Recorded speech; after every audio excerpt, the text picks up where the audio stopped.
আসসালামু আলাইকুম ওয়া রাহমাতুল্লাহি ওয়া বারাকাতুহু নাহমাদুহু ওয়া নুসাল্লি আলা রাসূলিহিল কারীম আম্মা বা'দ ফাআউযু বিল্লাহি মিনাশ শাইতানির রাজীম বিসমিল্লাহির রহমানির রহিম। গত পর্বে আমরা খুতবা নিয়ে আলোচনা করেছিলাম।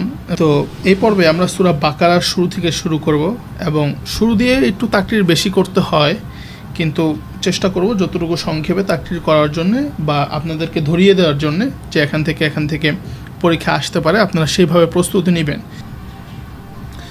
তো আমরা আজকে শুরু করব সূরা বাকারা থেকে, সূরাতুল বাকারা। আচ্ছা, এখানে একটা জিনিস প্রশ্নে আসে যে সূরা বাকারার নাম বাকারা করার কারণ কি। তো সূরা বাকারার নামকরণ করার কারণ হচ্ছে এই সূরার মধ্যে এক স্থানে বনি ইসরায়েলের যে একটা ঘটনা আছে, সেই ঘটনার মধ্যে একটি গাভী নিয়ে আলোচনা করা হয়েছে। গাভীর আরবি হচ্ছে বাকারা। তো যেহেতু এখানে সূরার মধ্যে একটি গাভী নিয়ে আলোচনা করা হয়েছে, এই কারণেই সূরার নামকরণ করা হয়েছে বাকারা। আমরা জানি আরবিতে একটি নিয়ম আছে বা একটি পন্থা আছে যে তাসমিয়াতুল কুল্লি বি ইসমিল জুজ। আংশিক একটা বিষয়ের উপর নির্ভর করে বা আংশিক একটা জায়গার উপর নির্ভর করে পুরো বিষয়টির নামকরণ করা হয়। যেমন আমাদের গ্রাম হচ্ছে শরীয়তপুর, এক অঞ্চলে থাকতো হাজী শরীয়তুল্লাহ, তার নামের উপরে নির্ভর করে পুরো জেলার নামকরণ করা হয়েছে শরীয়তপুর। তো এইরকম আর কি, যে একটা অংশে আরবিতে একটা নিয়ম আছে, এই জিনিসটা আপনারা মুখস্থ করে রাখবেন। তাসমিয়াতুল কুল্লি বি ইসমিল জুজ, অর্থাৎ যে কোনো একটা বিষয়ের অংশের উপর নির্ভর করে পুরো বিষয়টার নামকরণ করা হয়। সেই হিসাবে যেহেতু এই সূরার মধ্যে বনি ইসরায়েলের একটা ঘটনা আছে গাভী নিয়ে, তো সেই গাভীর ঘটনা যেহেতু উল্লেখ আছে একটা অংশে, তো সেই কারণে পুরো সূরার নামকরণ করা হয়েছে সূরা বাকারা। আচ্ছা, সূরা বাকারার শানে নুজুলটা একটু জেনে রাখা ভালো। হুজুর সাল্লাল্লাহু আলাইহি ওয়াসাল্লামের মক্কি জীবনে হুজুর সাল্লাল্লাহু আলাইহি ওয়াসাল্লামের সম্পর্ক বা হুজুর সাল্লাল্লাহু আলাইহি ওয়াসাল্লামের জানাশোনা ছিল দুই ধরনের লোকের সাথে। একটা হচ্ছে আপনার ইহুদি এবং খ্রিস্টান, এই দুই ধরনের লোকের সাথে হুজুর সাল্লাল্লাহু আলাইহি ওয়াসাল্লামের একটা জানাশোনা ছিল। কিন্তু হুজুর সাল্লাল্লাহু আলাইহি ওয়াসাল্লাম যখন মদিনায় গেলেন, তখন আরেকটা সম্প্রদায়ের সাথে হুজুর সাল্লাল্লাহু আলাইহি ওয়াসাল্লামের সাক্ষাৎ হয়, আর তারা হলো মুনাফিক সম্প্রদায়। আর তাদের নেতৃত্বে ছিল আব্দুল্লাহ ইবনে উবাই। সাধারণত সে যেহেতু মদিনায় থাকতো, তো হুজুর সাল্লাল্লাহু আলাইহি ওয়াসাল্লামের যাওয়ার আগে তার একটা স্বপ্ন ছিল বা তার একটা ইচ্ছা ছিল যে সে নেতা হবে, বা সে নেতাই ছিল এক হিসেবে ওখানকার। তো হুজুর সাল্লাল্লাহু আলাইহি ওয়াসাল্লাম যখন মদিনায় গেলেন, তখন দেখা গেছে যে সবাই হুজুর সাল্লাল্লাহু আলাইহি ওয়াসাল্লামকে নিয়ে মেতে উঠল, যার কারণে সে প্রতিদ্বন্দ্বিতা করার মতো কোনো ব্যবস্থা না পেয়ে সে দেখা গেছে যে বিরোধিতায় মেতে উঠল। তো এই সূরা বাকারার মধ্যে হুজুর সাল্লাল্লাহু আলাইহি ওয়াসাল্লাম হিজরত করার পরে ইহুদি, খ্রিস্টান এবং মুনাফিকরা ইসলামকে পরাজিত করার জন্য যেই কূটকৌশল বা ষড়যন্ত্রে লিপ্ত হলো, বা এই তিন শ্রেণীর অপপ্রচারের উত্তর এবং তাদের সংশোধনের উদ্দেশ্যে এই সূরার মধ্যে বিভিন্ন উপদেশ, বিভিন্ন নসিহাত বা বিভিন্ন দিক নির্দেশনা এই সূরার মধ্যে লিপিবদ্ধ হয়েছে। আচ্ছা, পরীক্ষা আসার মতো আরেকটা প্রশ্ন হচ্ছে আউযু বিল্লাহি মিনাশ শাইতানির রাজীম। এই আউযু বিল্লাহ অর্থাৎ তাউজ, এটা কি কোরআন শরীফের অংশ কি অংশ না? আচ্ছা, এক্ষেত্রে উলামায়ে কেরামের সর্বসম্মতিক্রমে আউযু বিল্লাহটা কোরআন শরীফের অংশ নয় এবং এটা কোনো আয়াতের অংশ নয়। কিন্তু কোরআন শরীফের অংশ না হওয়া সত্ত্বেও কোনো সূরার শুরুতে বা সূরার মধ্যখানে আউযু বিল্লাহটা পড়া জরুরি কিনা বা আউযু বিল্লাহ পড়া যাবে কিনা, সেই ব্যাপারে ইমামদের মতামত কি? তো এটাও পরীক্ষা আসার মতো একটা প্রশ্ন। তো জমহুর উলামায়ে কেরামের মতে পবিত্র কোরআনের শুরুতে আউযু বিল্লাহ পড়াটা হচ্ছে মুস্তাহাব। চাই আপনি কোনো সূরার শুরুতে এটা শুরু করেন অথবা কোনো সূরার মধ্যখান থেকে এটা শুরু করেন, কোরআন শরীফ পড়ার শুরুতে আউযু বিল্লাহ পড়াটা মুস্তাহাব। এটা হচ্ছে জমহুর উলামায়ে কেরামের মত। আচ্ছা, জমহুর উলামায়ে কেরামের মতের পক্ষে একটা দলিল আছে, ফাইজা ক্বরাতাল কুরআনা ফাস্তাইজ বিল্লাহি মিনাশ শাইতানির রাজীম। ঠিক আছে, অতএব যখন আপনি কোরআন পাঠ করবেন তখন বিতাড়িত শয়তান থেকে আল্লাহর আশ্রয় গ্রহণ করুন।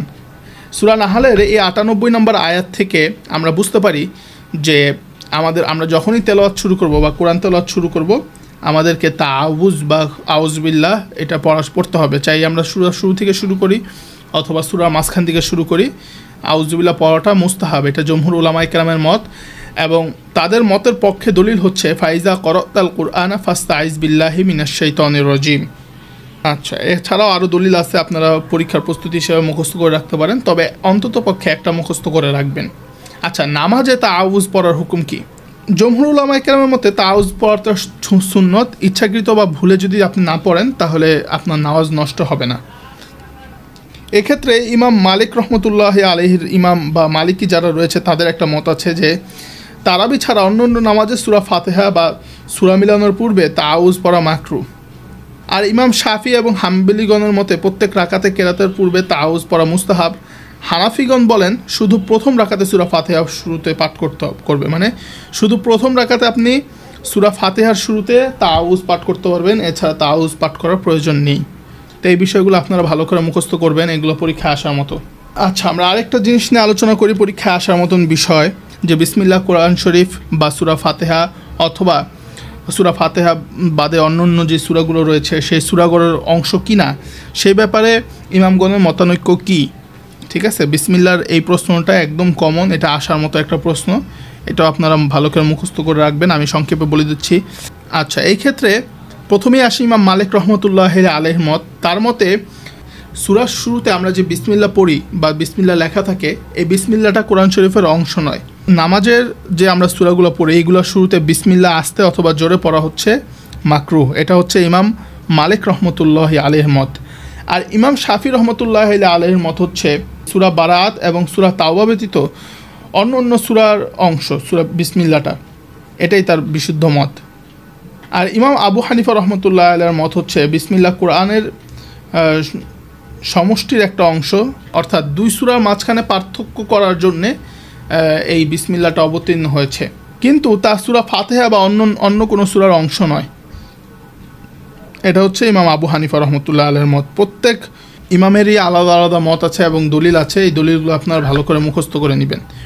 কিন্তু প্রশ্নটা আসার মতো যে বিসমিল্লাহ কোরআন বা সূরা ফাতিহা অথবা অন্য সূরা অংশ হওয়ার ব্যাপারে ইমামগণের মতামত কী, এ ব্যাপারে একটা প্রশ্ন আসে। আচ্ছা, আমরা এখন এবারতে চলে যাই সূরা বাকারা। সূরাতুল বাকারাতি মাদানিয়া, সূরা বাকারা মদিনায় অবতীর্ণ। মিআতানে ওয়া সিত্তুন আও সাবউন ওয়া সামানুনা আয়া। বিসমিল্লাহির রহমানির রহিম, আল্লাহর নামে শুরু করছি যিনি পরম করুণাময় এবং অতিশয় দয়ালু। আলিফ লাম মিম, আল্লাহু আ'লামু বিমুরাদিহি বিযালিক। আলিফ লাম মিম এই হরফগুলোকে হরুফুল মুকাত্তাআত বলা হয়। হরুফুল মুকাত্তাআত, আলিফ লাম মিম এই হরফগুলোকে হরুফুল মুকাত্তাআত বলা হয়। আল্লাহু আ'লামু বিমুরাদিহি বিযালিক, এর দ্বারা কি উদ্দেশ্য তা আল্লাহ তাআলাই ভালো জানেন। আচ্ছা, এখানে হরুফুল মুকাত্তাআত হচ্ছে হুজুর সাল্লাল্লাহু আলাইহি ওয়াসাল্লামের মুজিজাগুলোর মধ্যে এর থেকে অন্যতম মুজিজা। এই হরুফুল মুকাত্তাআতগুলো পুরো কোরআনের 29টি সূরার শুরুতে রয়েছে। এই হরুফুল মুকাত্তাআতগুলো পুরো কোরআনের 29 জায়গায় আল্লাহ তাআলা বর্ণনা করেছেন এবং এর অর্থ কি তা একমাত্র আল্লাহ তাআলাই ভালো জানেন, আল্লাহ তাআলা ছাড়া কেউ জানেন না। কিন্তু এই হরফগুলোকে আলিফ লাম মিম এই হরফগুলোকে হরুফুল মুকাত্তাআত বলা হয়। অনেকের মতে এইগুলো সাল্লাল্লাহু আলাইহি ওয়াসাল্লামের জন্য বিশেষ সংকেত।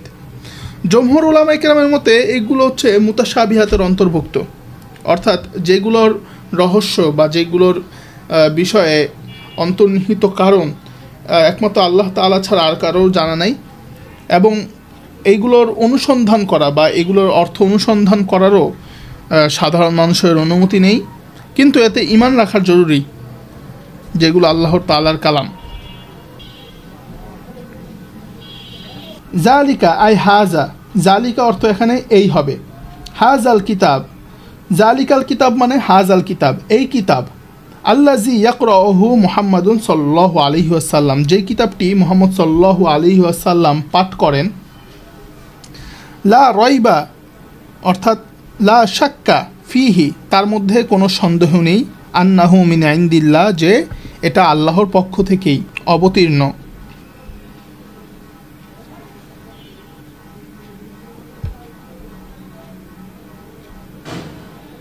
জুমলাতুন নাফি খবরুন মুবতাদাউহু যালিকা ওয়াল ইশারাতু বিহি লিত্তাযীমি জুমলাতুন নাফি অর্থাৎ এখানে লা রয়বা এই শব্দটা হচ্ছে খবর, আর তার এই খবরের মুক্তাদা হচ্ছে জালিকা। এটা জালিকাটা হচ্ছে লা রয়বার মুক্তাদা।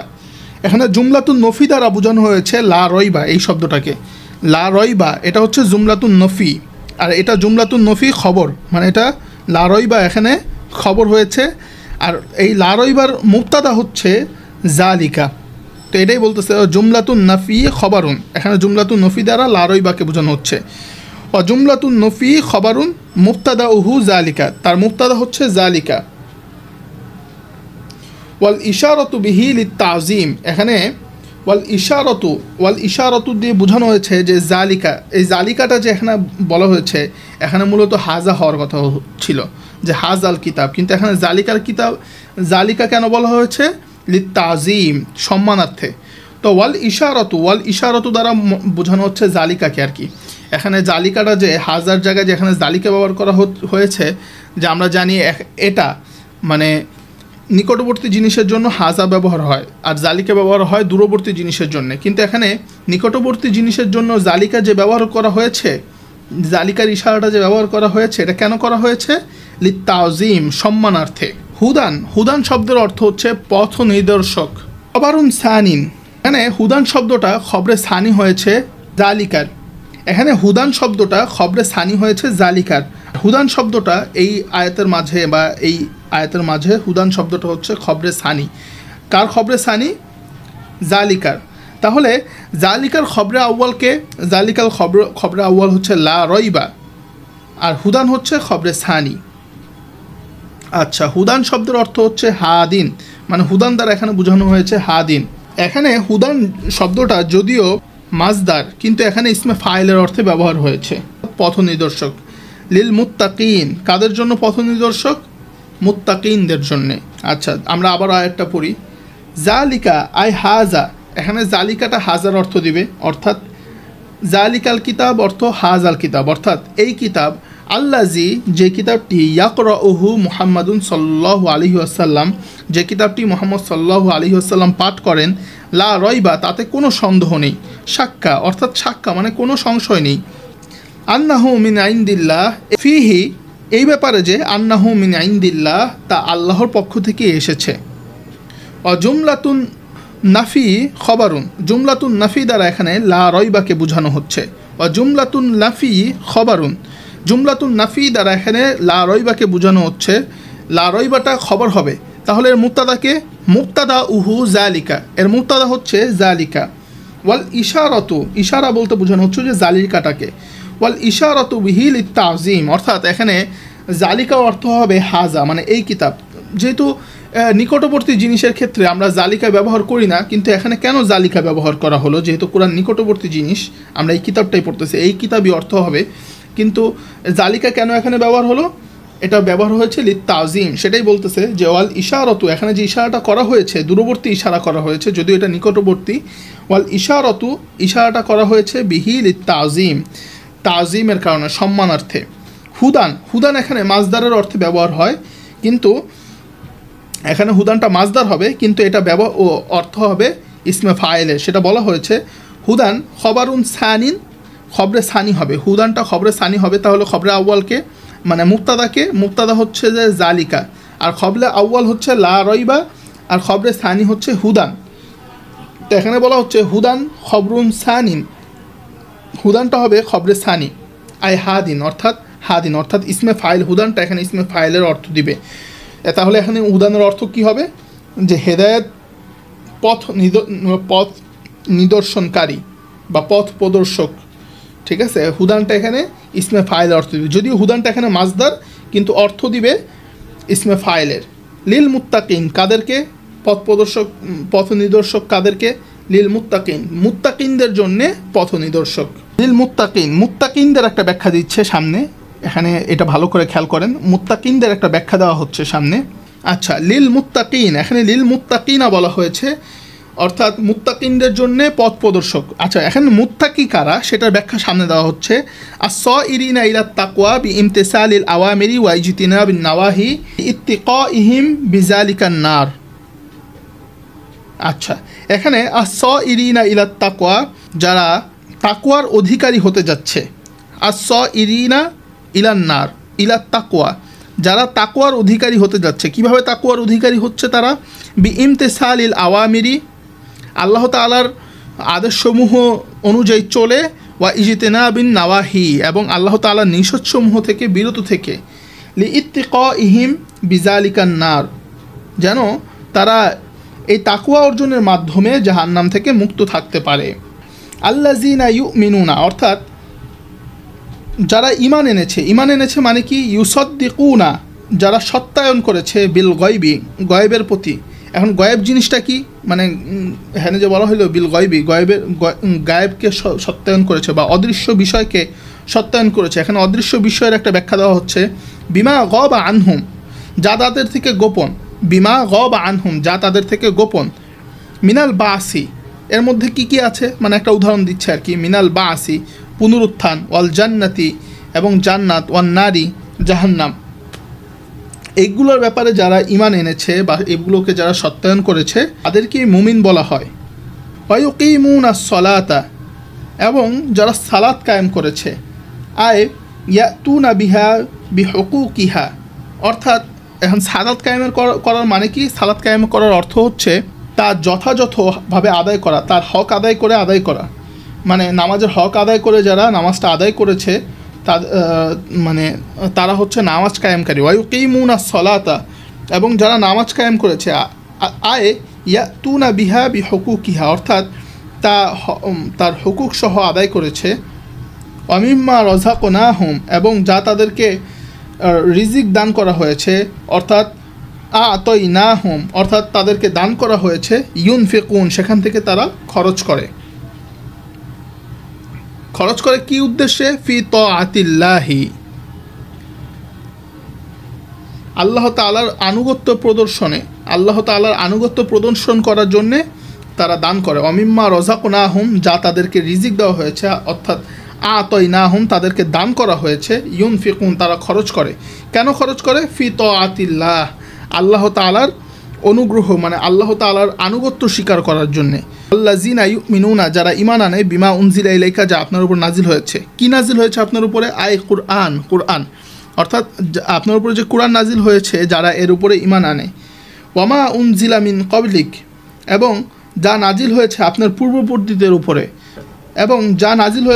পূর্ববর্তীদের উপরে, আয় আত-তাওরাতি ওয়াল ইনজিলি ওয়া গায়রিহিমা। ওয়ামা উনজিলা ইলাইকা, এবং ঈমান আনে, মিন ক্বাবলিক, আপনার পূর্ববর্তীদের উপরে যা নাজিল হয়েছে। হুজুর সাল্লাল্লাহু আলাইহি ওয়াসাল্লামের পূর্ববর্তীদের উপর কি নাজিল হয়েছিল? রাসূলের পূর্ববর্তীদের উপরে তাওরাত নাজিল হয়েছিল, ইনজিল নাজিল হয়েছিল, এবং এই দুইটা ছাড়াও আরও অনেক কিছু নাজিল হয়েছিল। ওয়াবিল আখিরাতি হুম ইউকিনুন, আই ইয়ালামুন। ওয়াবিল আখিরাতি হুম ইউকিনুন, আর তারা আখিরাতকে নিশ্চিত বলে বিশ্বাস করে। ইয়ালামুন, আই ইয়ালামুন, নিশ্চিত বলে বিশ্বাস করে মানে নিশ্চিত বলে জানে। উলাইকা, তারাই আল মৌসুফুনা বিমা যুকিরা, যাদের অর্থাৎ যারা উল্লেখিত বৈশিষ্ট্যের অধিকারী। আলা হুদাম মির রব্বিহিম, তাদের প্রতিপালকের প্রদত্ত হেদায়েতের উপর রয়েছে। ওয়া উলাইকা হুমুল মুফলিহুন, এবং তারাই সফল কাম মানে আল ফাইজুনা বিল জান্নাতি ওয়ান নাজুনা মিনান নার,